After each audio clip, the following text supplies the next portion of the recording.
weird. Yeah, it's strange when, if someone says the TV talks to me. Well, now the TV's kind of talking to you, but you're okay. Yeah. That's a reaction. Yeah. I've been watching your videos for since Peterson started his Genesis series. So, and they've been extremely helpful because I grew up evangelical, so I feel like you're coming from my worldview, plus bringing up a lot of other stuff from your own background that you just explained so well. So I appreciate it. Well, thank you. Yeah. I guess I better introduce myself. Yeah, tell me a little. I am recording it, and I will send this to you, and then you can decide what you'd like me to do with it. Yeah, that's fine. We can record it. My name's Jess. I live in Kansas City. I'm married to my wife, and we have 3 little boys. How many little boys? 3. 3. Wonderful. So 12, 10, and 7. Oh, and awesome. They're getting excited about Christmas and all that. Oh, yeah. And then I'm in my office right now. I'm an animator. Oh, okay. I have a small animation studio. Fascinating. It's interesting. A number of people are illustrators and animators who watch my channel. Again, a lot of the people who watch my channel are people who can spend some time at work and just have extra headspace to fill. So right. Yeah, and I'm high in openness, so I'm just constantly just listening to podcasts all the time, or else I can't work without listening to something. Yep. Sometimes I'll spend an hour just trying to find something to listen to rather than work with nothing. I can't wash the dishes without listening to something. It's well, that's right. Not true. Not that I can't, but I'd rather not, generally speaking. So I get that. Right. I totally get that. So what's on your mind? I wanted to talk to you about the Book of Job. Okay. I've been thinking about the Book of Job for a while. It's been 5 or 7 years. It's been really on my mind because I was trying to figure it out, and I feel like I've come to some realizations since about a year ago is when because Peterson was doing Genesis 1, and then it's the tohu wabohu and the chaos and stuff. Yeah. And then you posted a video about how Jordan Peterson's influencing the way I read the Bible, and you went into how the idea of chaos, and I actually just rewatched that video. It was from December 27th or something. And then who was it? John Walton. You brought in John Walton into the picture, and that was unbelievably helpful. I think you brought it to me, the idea of the chaos monster. Yeah. And that was from Peterson bringing up Tiamat and Marduk. Yeah. And so because the thing about the Book of Job that I could never figure out is what the heck is this Leviathan thing, and what's it doing in there? Why does God's speech build up to Leviathan? Why is that the climax of what God says? It doesn't make any sense. Because growing up, I was around a lot of young Earth and that world. Mm-hmm. So Leviathan was just was an alligator or a dinosaur or something. Yeah. And it just never made any sense to me. So I was like, oh, this has to do with chaos. And I don't want to go too long because I want to have a discussion about this, but I kind of just want to outline how I look at it now and see what you think. Mm-hmm. So I think Genesis plays a key role because you got the tohu wabohu, you have the primordial chaos, and kind of taking a hint from Jonathan Pagenaud and his brother Mathieu Pagenaud. Yeah. I can't remember how to pronounce his name. Those Frenchmen, why don't they use English names? No, it's not easy. But I got his book, that symbolic book. I don't know if you ever got a chance to read it. I've looked at about half of it. Yeah, and the one thing I liked was that he just is like, I'm going to start with the basics of what Genesis says, and I'm going to build as if it's laying out the world. And so he develops these concepts through the book. And so I was like, well, what if I just do that with chaos and just say, like, what is this chaos at the beginning of Genesis? Well, it's the raw material with which God creates with. Mm-hmm. So that goes along with kind of Peterson's idea of the potential, the chaotic potential. So it's not, so we're getting away from chaos being evil or whatever, but it's this potential. So I was like, all right, so let's just call chaos the potential with, or the raw materials with, that God creates out of. Like that's the clay for the potter. That's the wood for the carpenter. So getting into the book of Job, Job is introduced. We know he's a good man and he's a righteous man. He's not perfect, but he's the best man. Have you considered my servant Job? Right. And then we get into this scene in heaven, and Satan shows up while God's managing the universe. The sons of God show up, and then also Satan among them. Yep. And then Satan says, I was going or God asks, where have you been? Satan says, I've been going to and fro about the earth. And I was looking through all the commentaries, and there was one that struck me, was that it's like the back and forth and circling of like a predatory animal. And this was key for me because when God says, have you seen my servant Job? He's almost being a little sarcastic because he already saw Satan is doing this predatory circling thing, and who was at the center was Job. And so Satan says, of course I've seen him, but he's not righteous on his own. He's righteous because you protect him. And so for me, there was the accusation against Job. Job's not good. He's just protected. And then God, Job's not righteous. He's just protected. And God, you're not good. You're just powerful. So God says, all right. And he agrees to take his protection away, which is funny. And I now see it kind of like God is up to something and we don't know what yet. And he's acting kind of, because he should have just shooed Satan away and just said, get out of here. What are you talking about? You don't know anything. But it's like God saw some sort of opportunity to take. So he took it. Anyway, so then Job loses everything, his family, his wealth, his health. And then his friends come and they sit in silence for 7 days. And then Job speaks. And this is when Leviathan gets brought up first. Because Job curses his birth, which is significant because at the very beginning we learned that the family celebrated birthdays. That was like the big thing they did. And on the oldest brother's birthday is when all of his children died. And so he curses his birth. He says, I want to be unborn. I don't ever want to have lived. And he calls out kind of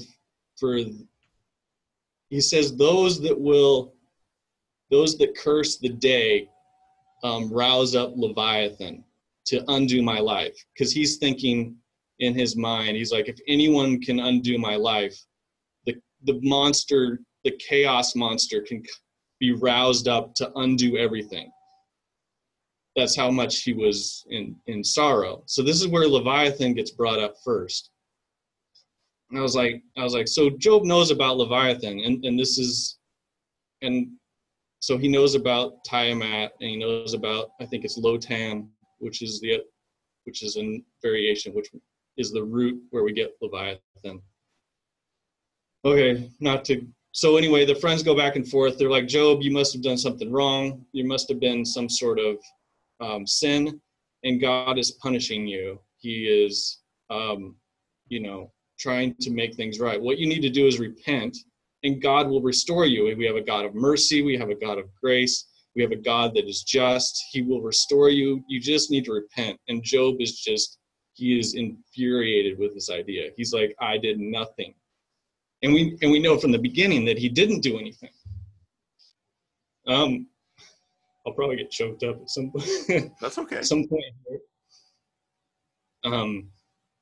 Just because, I mean, it's just such a, I mean, I cry easily anyway, but it's just such a archetypal story of suffering that sometimes I can't make it through it. So anyway,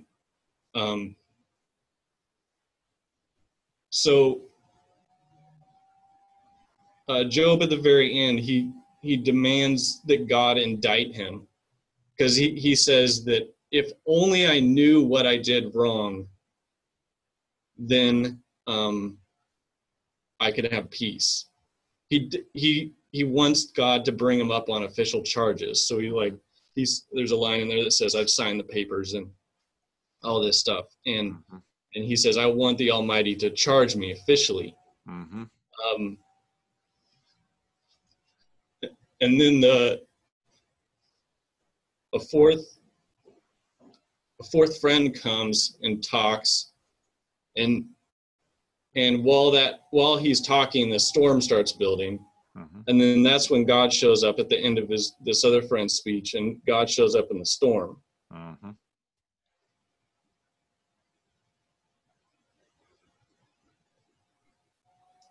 And God's pissed Mm-hmm. at the idea of bringing up Job on charges. Mm-hmm. And he's angry at the friends. Yeah, and he's angry at the friends. Yeah. So Job wants an answer. He wants an indictment, and God instead gives him this tour of creation. And I liken it to this is God showing him his glory. Mm-hmm. So God asks, like, where you were when the foundations of the earth were laid. Talks about all these different animals and stuff. And the one thing that's striking about all the animals is, like, some of the animals were brought up in the conversation between Job and his friends, Mm-hmm. like the ox and the donkey and stuff, but they were talked about in terms of how they served people. Like, so they were work animals. And then God talks about them in the wild sense. So there's a wild donkey searching for grass, and there's the wild ox, and like, he doesn't want to do anything for you. Like, how are you going to, what does the wild ox do for you? And everything is almost devoid of man, what God is talking about. And I say that just to say that God's saying, you don't understand your suffering, but do you understand any of the world at all? Yeah. Like, do you understand where the mountain goats give birth? Yeah. Do you understand, like, why wild deer give birth to their young? Do you count the months they must fulfill? And do you know the time they give birth? They crouch, they bear their young, they bring forth the offspring they have carried. Their young grow strong and grow up in the open. They go off and do not return to them. Who let the wild donkey go free? Who released the bonds of the donkey? To whom I appointed the step of its home, and the salt wastes as its dwelling place. Yeah, it's beautiful, beautiful.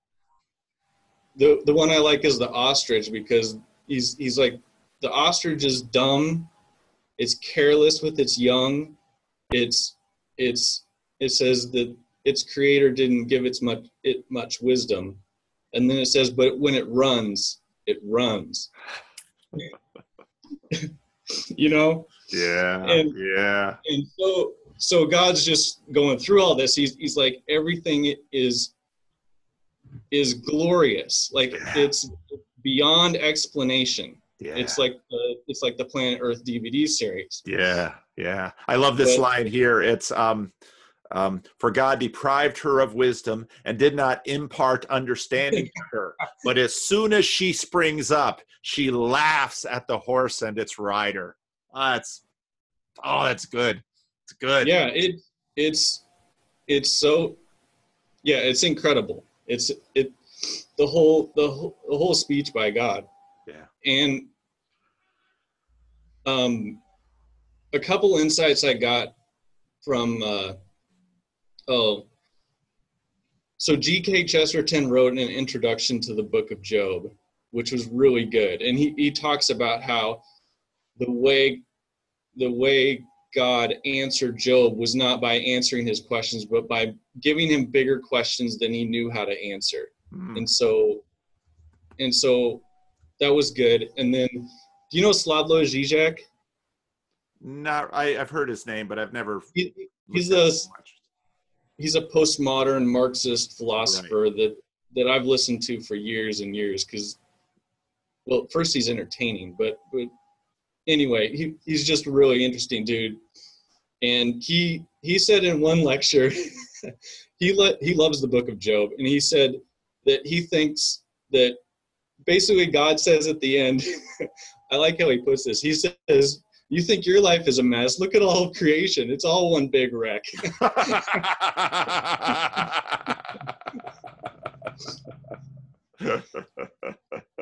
what I like about that, like, it's not orthodox, but it gives the sense that it's unexplainable. Right. Like you can't get your head around it. It's simultaneously meaningless and more full of meaning than you can subscribe to it. Yeah. So, all right. So then we get to the end of God's speech, and he brings up Behemoth, and then he brings up Leviathan, and the last quarter of God's speech is about Leviathan, like a quarter of what he says. And it makes sense if it's a chaos monster. And what's a chaos monster? Well, the ancient stories were all stories of creation and renewal. So when Marduk fought Tiamat, it was to create the world. And then when, I forget who, some of these other stories, but there's tons of these stories in the ancient world, these chaos conf, I think is the category which they call it. And so when God gets to this point, he's saying, he's bringing up Leviathan, and God and Job knows what this means, and he gives the answer to Job, what his suffering is all about. He's like, I'm doing something new. He's either renewing creation or he's doing something new. And then it makes sense to Job.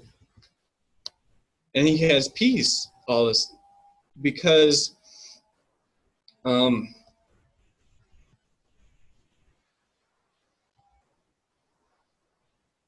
know I'm leaving something out here that I just can't bring it to mind. Okay. But I don't know. What do you think about that? Because for me, that struck me so profoundly that it wasn't just God talking about having more power over this monster. It was him saying, I'm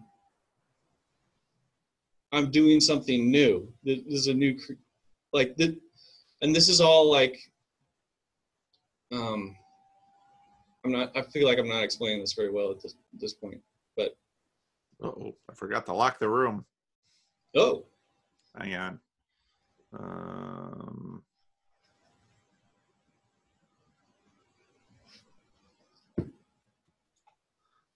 I used to always remember to do that, and now I've forgotten. He's the next person coming in.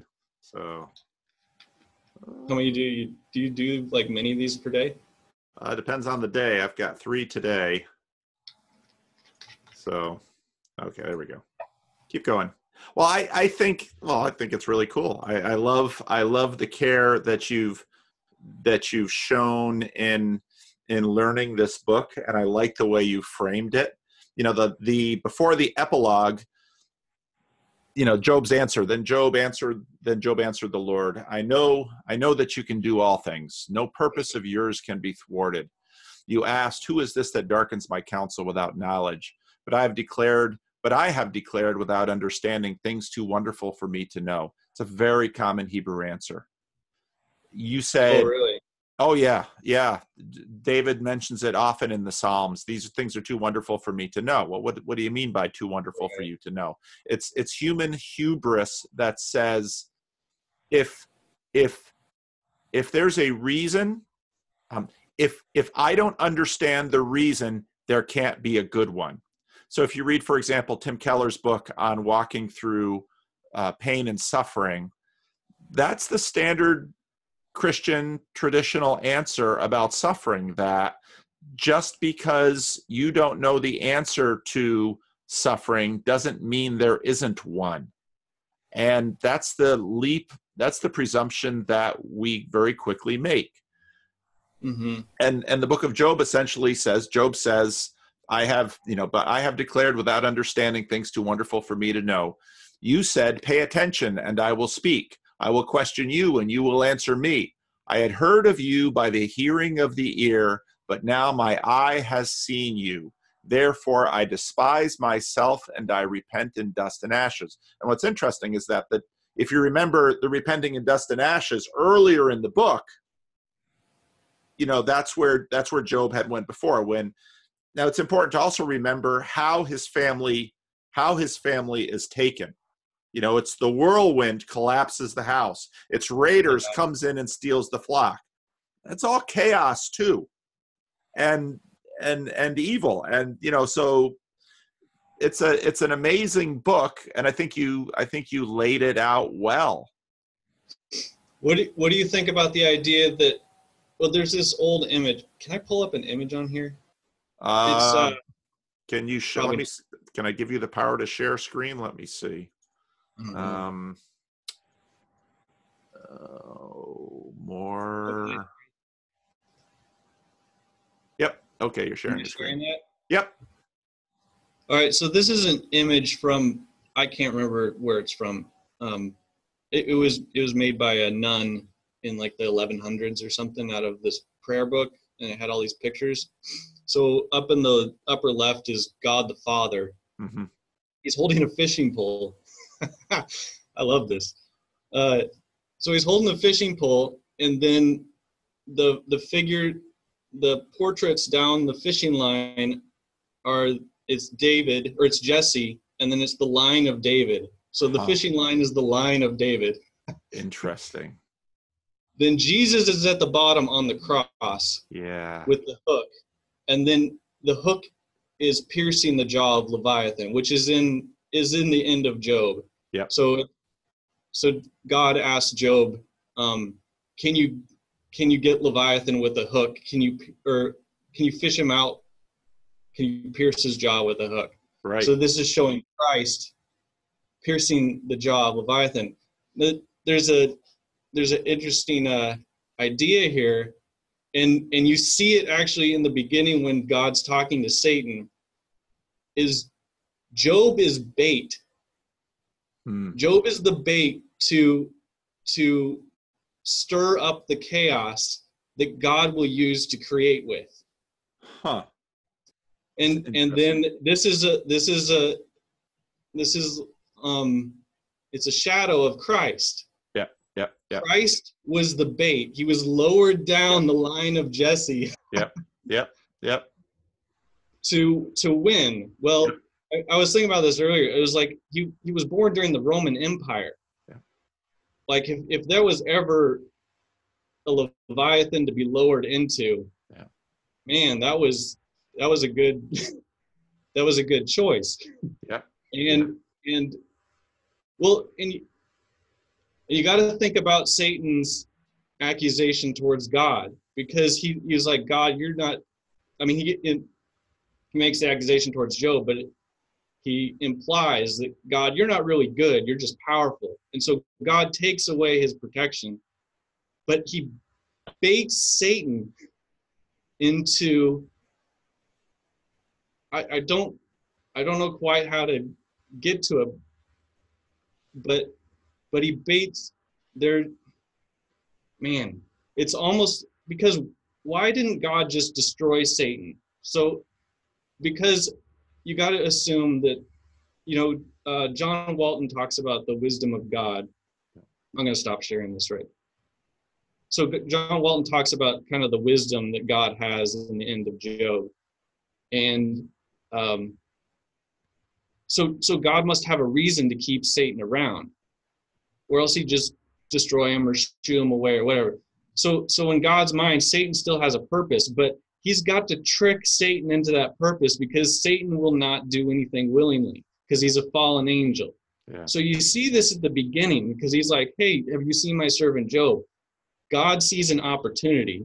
And so it's something like Satan can't kill God because God's just too big. So what does Satan do? He attacks the things God loves. Mm-hmm. And what did God love the most? He loved Job. Mm-hmm. And, this is, what did God love most? God loved Christ. Mm-hmm. And so he cannot control himself. Like, this is Satan's weakness. He is smart and wise or whatever, but he has this desire to destroy that he cannot control. And if he thought about it for 1 second, he wouldn't have done it. Mm-hmm. Mm-hmm. But he got tricked. He can't control himself. You're exactly right. He got tricked by God. God saw this as an opportunity. He's like, God saw this as an opportunity to make all things new again. Mm-hmm. Through the confrontation with Leviathan. Mm-hmm. And Leviathan, like, there's so many layers to this Job thing, because you can read it as Leviathan is Satan or a servant of Satan. You can read it as Leviathan is Job's own spirit. You can read it as, just chaos or whatever. So it works on all these levels, which is what makes it beautiful. I don't know. What do you? I think it's really cool. It's very, church fathers, thought a lot about these kinds of questions, and they played with these ideas. No, I think it's really cool. And I know some traditions, like certain Reformed traditions, tend to focus exclusively on penal substitutionary atonement, but Christus Victor and some of these other atonement ideas were around in the church fathers and the Christian tradition, and some of them very much had, the duping of Satan, and the idea that you have of Satan can't help himself, I think mm-hmm. is a profound one, and one that scales pastorally. You look at, for example, God's admonition to Cain to, mm-hmm. sin is crouching at your door. It desires to have you, but you must master it. This seems to be the thing Satan can't do. And it also scales up with, well, what is hell? Hell is we finally fully give in to our appetites, to the point that we no longer exist. C.S. Lewis talks about that in terms of in the Great Divorce, someone who grumbles, finally there's no longer someone who grumbles, it's just a grumble. And that gets into this idea of, okay, well, what is Job? Now Job is fulfilling, I love the way that you laid it out. Job is fulfilling this purpose of God, and God is using Job as bait. Now, part of the difficulty that we have as one of the side effects of the Enlightenment was the rise of our current reading of the problem of evil. And I think Tim Keller makes a good case in walking with God through pain and suffering, that not only Tim Keller but also Secular Age, Charles Taylor. Part of what happened in the Enlightenment is, in the sense, we got bigger in our own eyes. And at that point, we look at God and say, surely you can't have answers that we don't understand. This gets even more true when we get to the point of saying, well, God is merely a projection of what we are. Well, if God is a projection, right. God is less than us. And a lot of contemporary apostasy tends to essentially say to God, we are smarter than you, we know better than you, you are our servant, stay in your place. And the book of Job walks into that and just says, yeah. Well, yeah. Well, I even think that like the book of Job's interesting even for like the Peterson crowd, because Job was basically the guy who cleaned his room the best, you know, to put it in terms. That's right. And so he's done everything right. He's managed everything correctly. He's kept his house in order. He's got a great family. That's right. And then tragedy strikes him, and the question comes up: what is God up to? That's right. And Peterson gives some good answers, like what you need to do is don't make things worse and continue to, continue to struggle with whatever burden reality places on you. But I think the book of Job is good, because then it gets to the real question of, like, what is reality up to? What's God up to? That there's something bigger going on. And if for the glory of God, I hate, I kind of hate the answer. Like, you got to sort of frame it carefully. But for the glory of God, like, God might need some bait. We are his servants, and we offer ourselves to him, and that is very anti-modern. Yeah. It goes against everything. Yeah. And what's interesting is that, but it's not like God was using Job necessarily. Like, he did, but God needed Job to do something specific. Because if Job cursed God, Satan won this episode or whatever, and we would never have a book of Job. Yeah. And so God needed to trust Job just as much as Job needed to trust God. Like, there was a complete division there where God was like hands off. Yeah. And like, why didn't at the very end God comes in the storm and says, "Hey, good job, Job. We did it."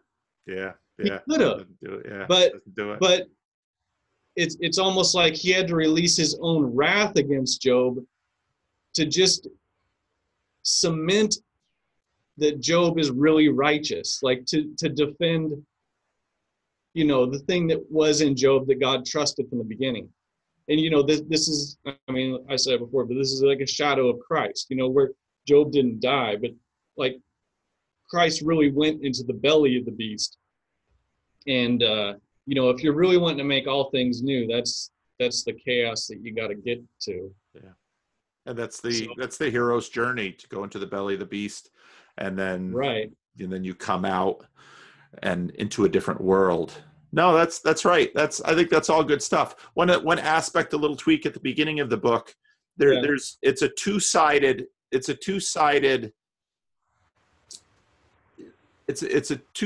challenge. That there's two reasons that Satan dismisses Job initially, the accuser, Hasatan, because you, on one hand, you protect him and it benefits him. And so there's also an insinuation of corruption, that God and Job are in cahoots in corruption. Right. And that also gets overturned, because Job, as the faithful servant of the Lord, it's so completely modern of us to demand that God give us kudos. And in terms of a hierarchical vision of the world, God doesn't owe us that. This is Right. what we owe him, and it stops there. Our modern sensitivities hates that, because we Yeah. default to seeing ourselves as the center of the universe. And that is such the irony of contemporary skepticism, let's say, is that on one hand, we default ourselves to see ourselves as the center of the universe. On the other hand, all of the new atheists say, oh, but we're nothing. But we're Right. nothing, but we think we're something. And Right. so on one hand, they're offended at God would treat us as nothing, but then in the other hand, say we're just Right. trousered apes, we're nothing. And it's like, wait a minute. If we're nothing, why on earth are you making a big deal about visions of God's judgment against Jericho or the Canaanites or rivers of blood in the book of Revelation? Nothing is nothing. I care not for the rat that I drown. Right. But it's almost like God had, like you've been talking about the hierarchy of values, and God has his own hierarchy of values, because he did protect Job, and he did benefit him, and at the end he restored him again. So these things are important to God. Yes. But there was something more important, and it was this opportunity that he saw to make things new. Yeah. Like, and I think that gets to the highest, what God's highest value is glory, creation, and renewal. Yeah. And it's something like that. I don't know exactly, but like when that opportunity comes, God will take it. Yeah. And then we're like, why would you do that? Because there's a chaos monster now. He's like, these are the raw elements that I create with, And there's a sense in the New Testament that because and we know this implicitly when we know story. If you would go to the movie theater and sit down and watch a movie, and you just watched Iron Man polishing his iron skin, I don't want to pay $15 to go watch a movie about that.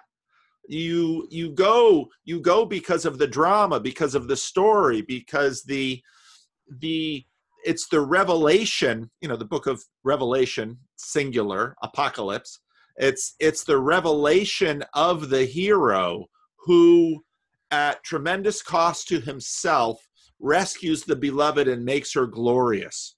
There's a remarkable chapter in the book of Ezekiel where, God takes this little baby girl that's kicking in the mud and the blood of her newborn birth and raises her up and exalts her. This is this glorious story. And then she turns on the one who rescued her and sleeps with anybody else. And then God comes and rescues her again. And the question that's always lurking in the back of, okay, so God rescues us and delivers us from ourselves. How do we know in the age to come we won't lapse back and redo this age? Right. And so then you have certain religions that tend to have this cyclical thing. And Christianity says no. And I think the answer is in the book of Job here, because after Job himself has undergone the hero's journey, now he is tested and knows. And the baby rescued by Israel and rescued by the Lord and made a queen, and then a fallen queen, and then a restored queen. Are you tempted by fall again? And the older, wiser queen says, I played that game. I went after those suitors. Right. I indulged my appetites, and I cursed the one who rescued me.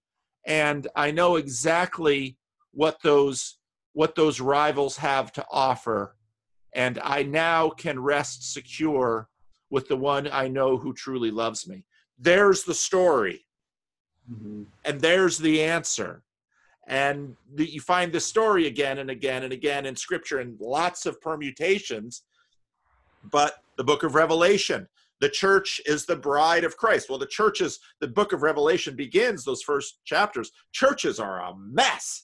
And, John is, it's the Nicolaitans, it's the Nicolaitans, and you're lukewarm and all of this stuff. And at the end of the book of Revelation, here's the church. And well, why? Why now is the bride ready to become a queen?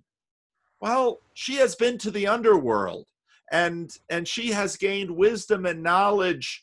And she has taken from the tree of the knowledge of good and evil, and now, in a sense, is ready for the tree of life.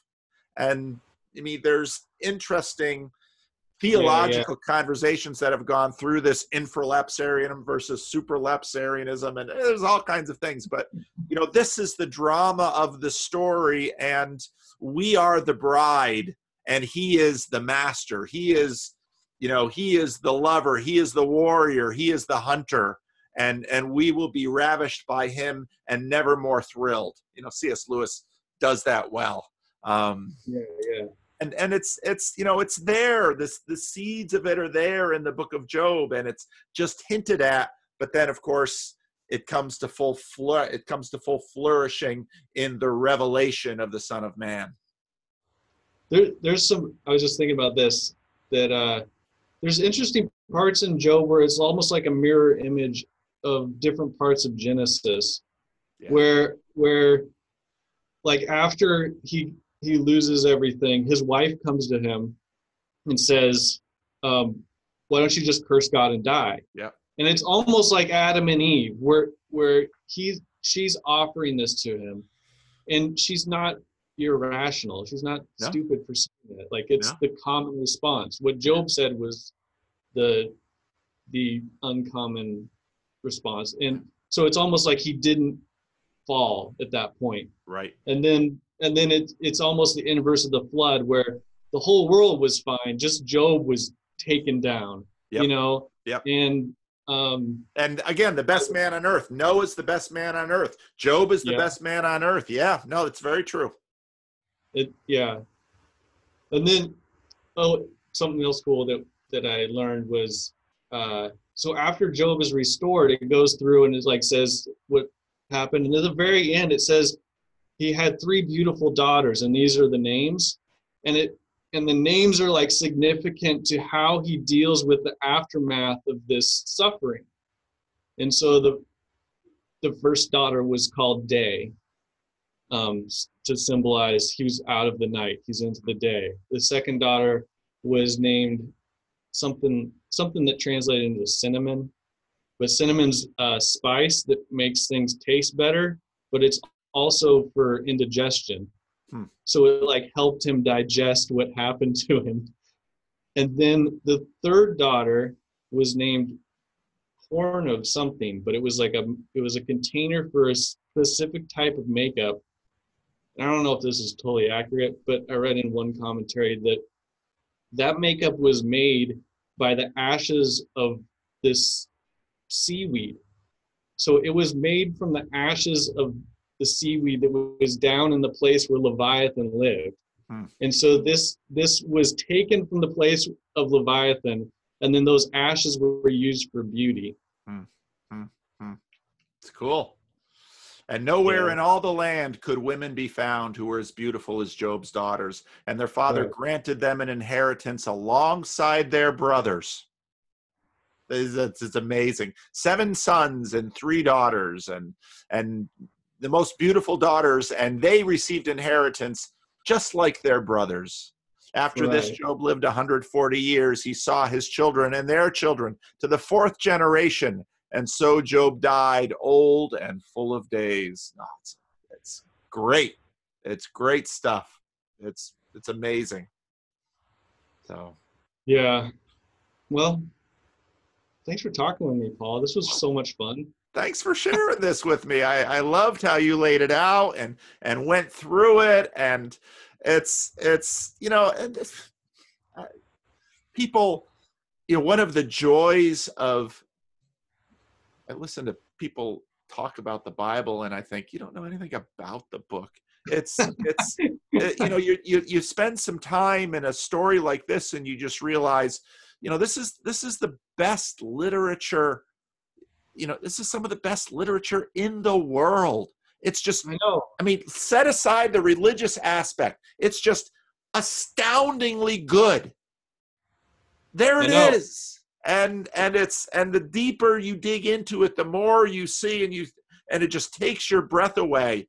And oh, it's revelation. It's wonderful. So I know I really enjoyed you walking through this. And now I'll send you this video and you decide what you want to do with it. And I'd love to share it because I think people will enjoy it. I think you laid it out well and I think it's terrific. So well, thanks. You don't even need to send it to me. I'm cool with you just posting it. And Okay. Well, I will do that. I will probably post it tomorrow. So no, this has been just so much fun. I love doing this. So well, thanks so much for all the videos you're doing. I've been watching them and I appreciate you giving me something to think about while I sit at my computer and animate things. Well, it's certainly my pleasure. Thank you very much for taking the time to share this with all of us. Cool. Thanks, Paul. All right. Take care. Bye-bye.